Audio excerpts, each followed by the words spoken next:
एक ऐसा मिशन जिसमें एक भाई अपनी बहन की जान बचाना चाहता है। उसके पास सिर्फ 26 घंटे हैं, लेकिन हो सकता है कि इस मिशन में उसकी भी जान चली जाए। इस कहानी की शुरुआत में दिखाया जाता है 5 लोग मैनीमेंट सपाट पहाड़ी पर चढ़ रहे हैं। ये पहाड़ियाँ बहुत ही खतरनाक होती हैं। इन 5 में से 3 एक ही परिवार के होते हैं, जिसमें पिता का नाम एरियल, बेटी का नाम एनी और बेटे का नाम पीटर है।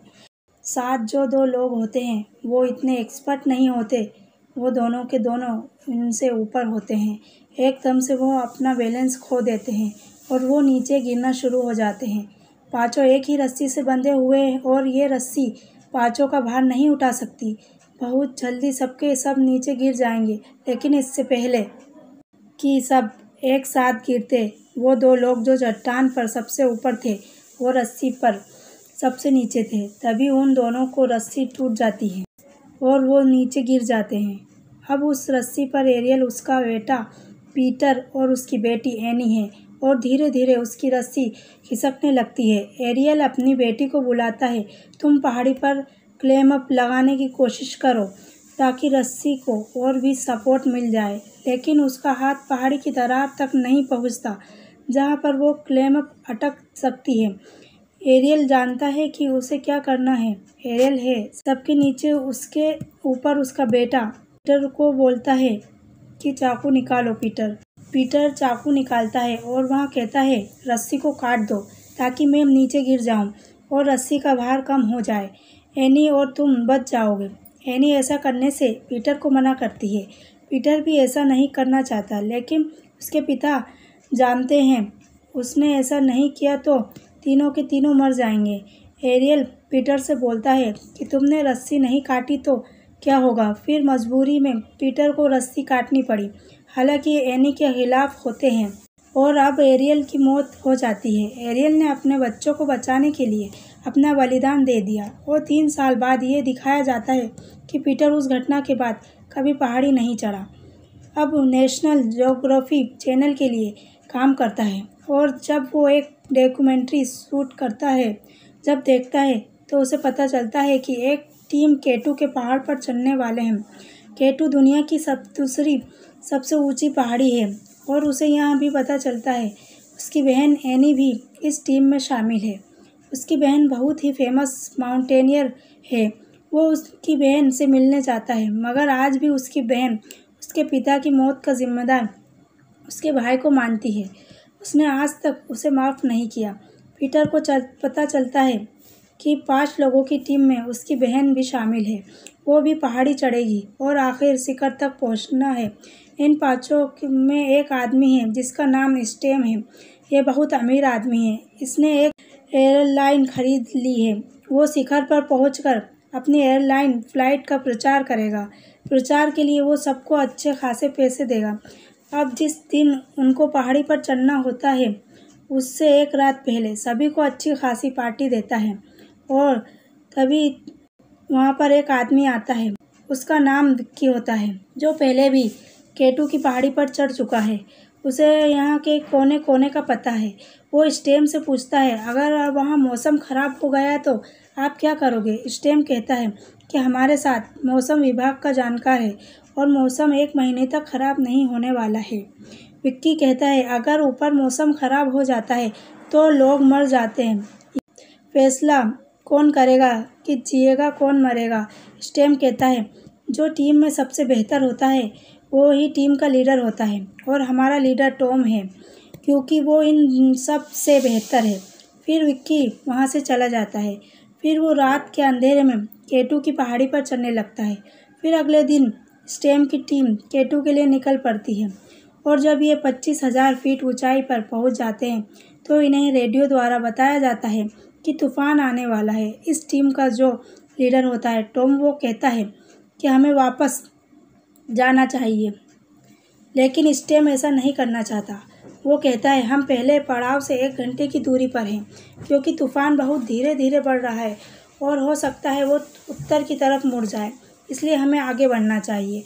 हालांकि टॉम आगे नहीं बढ़ना चाहता, लेकिन एनी एलियट चाहते हैं कि उन्हें आगे बढ़ना चाहिए और अब ये 5 25,000 फीट ऊंचाई से आगे बढ़ रहे हैं और अब ये बात नीचे कैंप में पीटर को पता चलती है कि तूफान की चेतावनी देने के बाद भी आगे बढ़ रहे हैं। इस बात से वो परेशान हो जाता है। वो फिर एक बार और टॉम को बताता है कि दक्षिण दिशा से तूफान तुम्हारी ओर आ रहा है। अगर तुम वापस नहीं आए तो तुम सब के सब फंस जाओगे। टॉम फिर से स्टेम से कहता है कि हमें वापस चलना चाहिए, लेकिन स्टेम टॉम से कहता है हमें आगे बढ़ना होगा।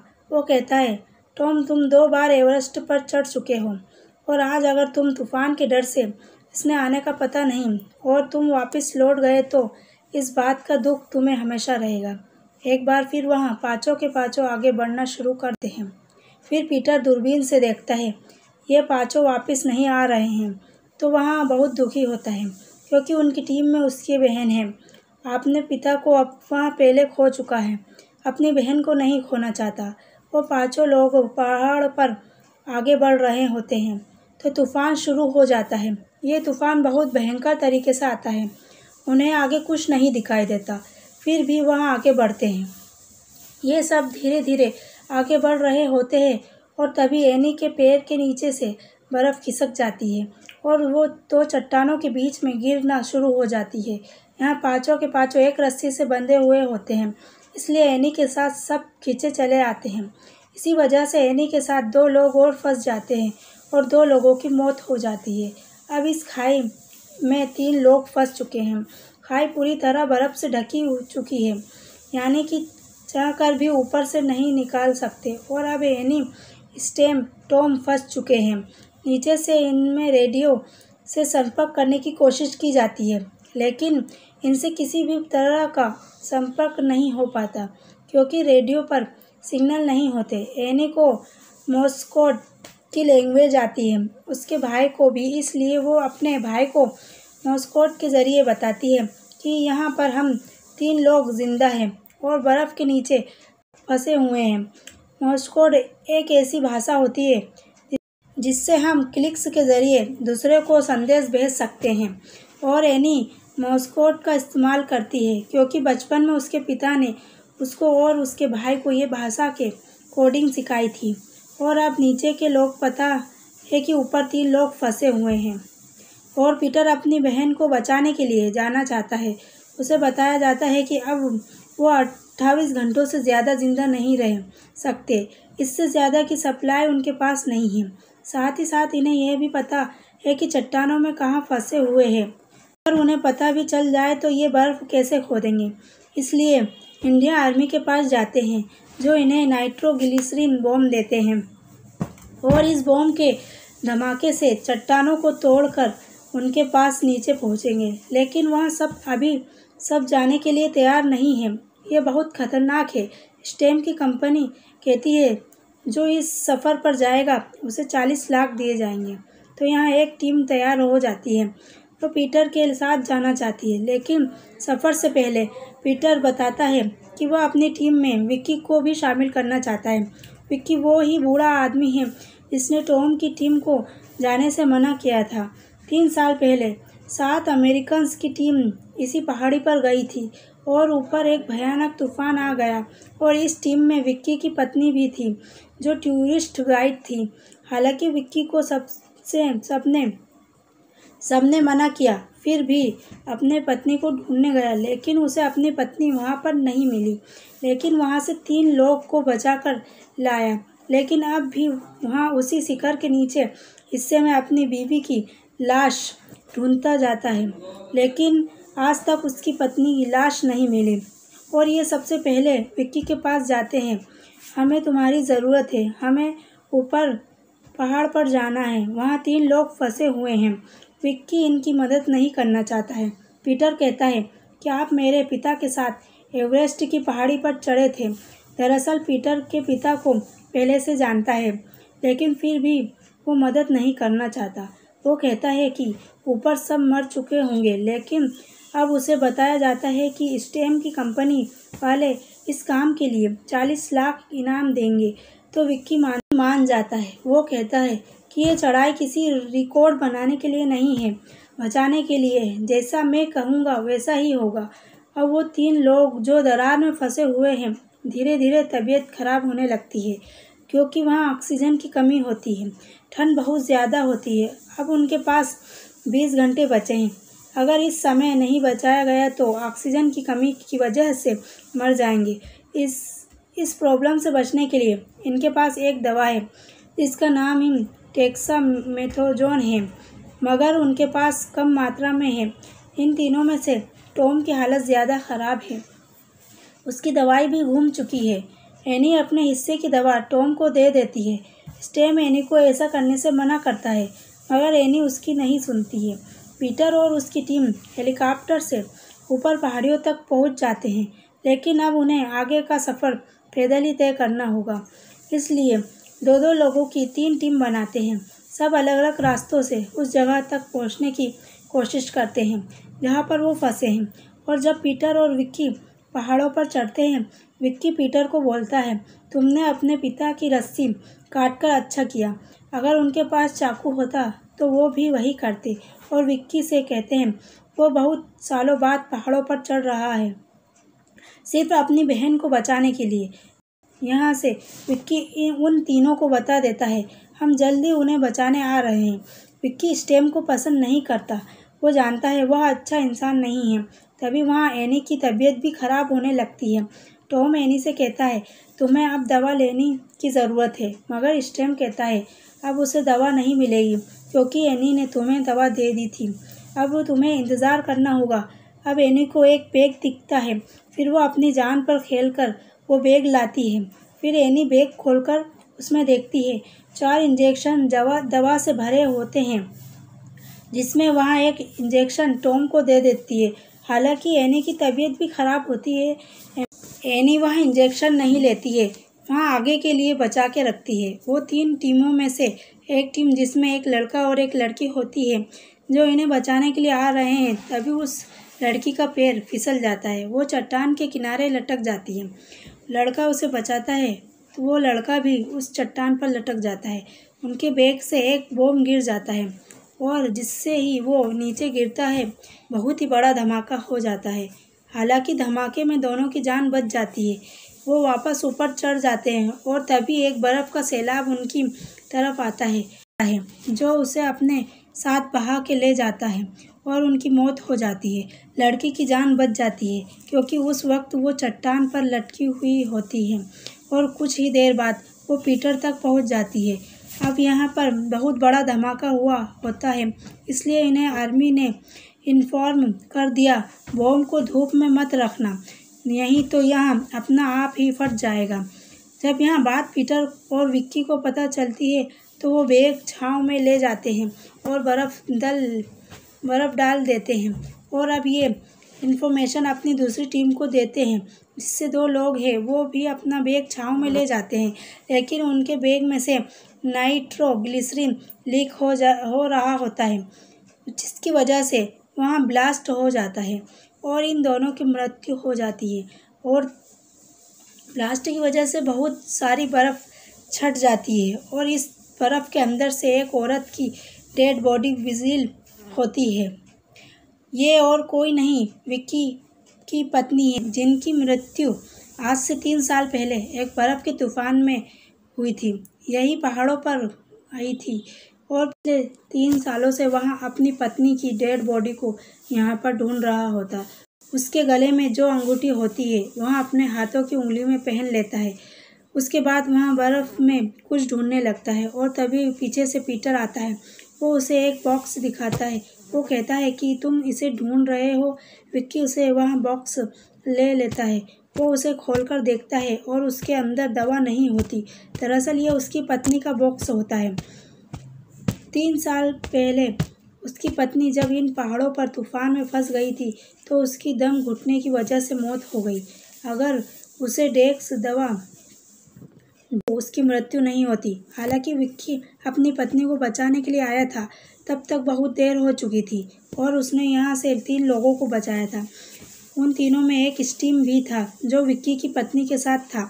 उसने अपने इंटरव्यू में कहा कि उनकी दवा को बॉक्स खो गया था, लेकिन विक्की जानता था ये झूठ बोल रहा है। और अब जब उसे बॉक्स मिल गया उसमें एक भी दवा नहीं। इसका मतलब ये था कि सारी दवा स्टीम ने खुद ले ली थी। उसने विक्की की पत्नी को दवा नहीं लेने दी, इसकी वजह से उसका दम घुटकर उसकी मौत हो गई। विक्की कहता है कि मैं उसको नहीं छोड़ूंगा। पीटर कहता है मैं उसे मारने नहीं दूंगा। विक्की कहता है विक्की यहाँ तुम मत भूलो कहाँ पर हो, ये 22,000 फीट ऊंचाई है।